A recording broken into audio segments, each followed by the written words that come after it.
The design idea was to honor and highlight the apartment's own history. The inspiration for this project was a clear nod to the Bauhaus movement. We placed colors in large areas to define spaces and add volume to the design. It helped us create a thoughtful and playful design while staying within budget. My name is Rocco Bibbiani. I'm an interior designer and the founder of It's Not a Studio.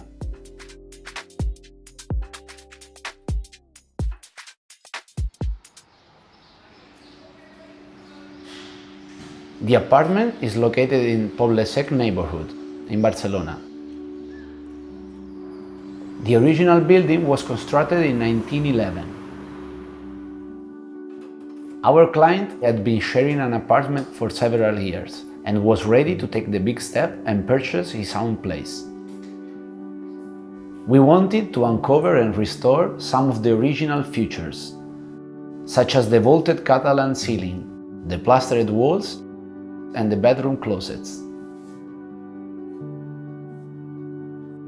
For this project, the priority was to find a place that didn't need tearing down walls or anything big, as we were working with a limited budget. It had 2 bedrooms and a large kitchen, bathroom and living area, all separated by doors, so it felt close and small. The initial layout remained almost entirely intact, which really simplified the process. We shift the walls between the bathroom and the kitchen. It allowed us to create a new spacious kitchen with even more storage. Hot damn! Jump on board for a wild ride into a world of colour, creativity, design and delight with this bold and beautiful issue of our magazine. First stop is Madrid, with Gone Architects who are bringing bathrooms back, and sexy too. And then we have some Neapolitan magic for you with La Fotosintesi. Get ready to have your mind blown and your eyeballs elated with their imaginative approach to colour and design. Bellissimo! From the hot kitschy mess and magnificence of Memphis, Milano, to the pinky hues synonymous with the grandfather of Mexican modernism, Luis Barragan, we explore the language of colour, how colour and culture intersect and how colour builds desire too, with small home inspiration from Kuala Lumpur, Sydney and Naples, and a tour of Ricardo Bofill's Symphony of Terracotta and Turquoise, Walden 7. There's so much more inside, including expert advice on how best to welcome colour into the walls of your home, a typewriter with nipples, and nudie Rudy rugs. Wild! Get your copy now. Visit nevertoosmall.com/store. As you enter the apartment, to complement the paint color, we covered the door in a patterned wallpaper from the 70s. At the end of the hallway is the living room.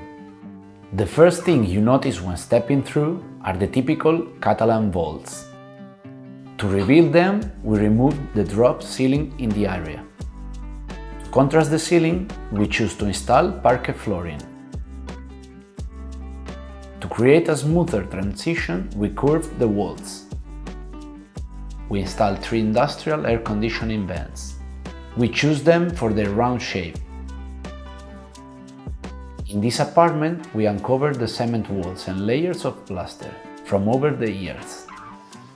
We thought it was a beautiful way to tell the story of the apartment, so we framed it out with paint as another piece of art in the space. For the living area, we choose a deep green sofa from the brand Omo. It is a modular design that can easily be turned into a bed and adds playfulness and functionality to the room. The dining table and chairs are from IKEA, while the crowning jewel above the table is a 70s Nordic ceiling lamp from the iconic second-hand store El Recibidor. To highlight the smooth transition between the living area and kitchen, we mirrored the curved walls on the floor. A serpentine shape connects the parquet flooring and the micro-cement in an unexpected way. In the transition space between the living area and the kitchen, we installed a built-in shelving system. These shelves are key element in the design. They not only function as decorative shelves, but also house hidden doors, concealing the router and the main electrical panel. The kitchen reflects the Bauhaus influence, a utilitarian space brought to life by playful shapes. We built the kitchen using IKEA cabinets that we customized using laminate doors and countertops from Cubro. They are inexpensive and very durable. An integrated fridge, dishwashers, and laundry machine are hidden to keep the kitchen feeling less cluttered. We decided to contrast the geometric grid by adding a circular door pulls to the cabinets. We decided to install floating shelves instead of upper cabinets in order to make displays feel lighter.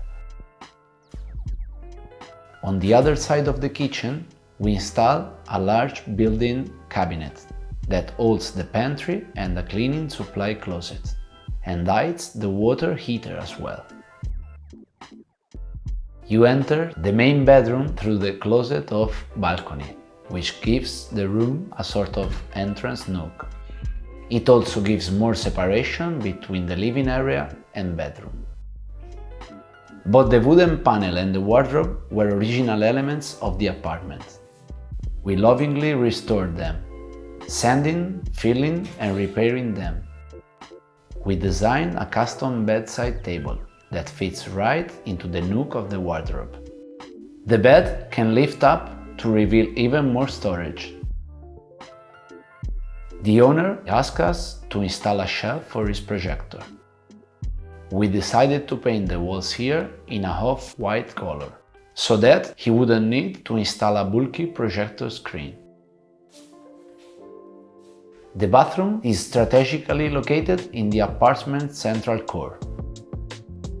To match the kitchen, the vanity is also IKEA and Cubro, but instead of using the blue for the fronts, we decided to use it on the walls. We installed a large walk-in shower with a comfortable shower bench. It is made out of the same microcement of the floors. The guest room is immediately next to the door, so we placed a large closet there for coats and shoes. Designing small spaces truly excites me. It allows us to enjoy developing increasingly ingenious and fun projects, where the challenge is to create space where seemingly none exists. Thanks for watching. If you're an architect or designer with a project we could feature, please share it with us at nevertoosmall.com/submissions.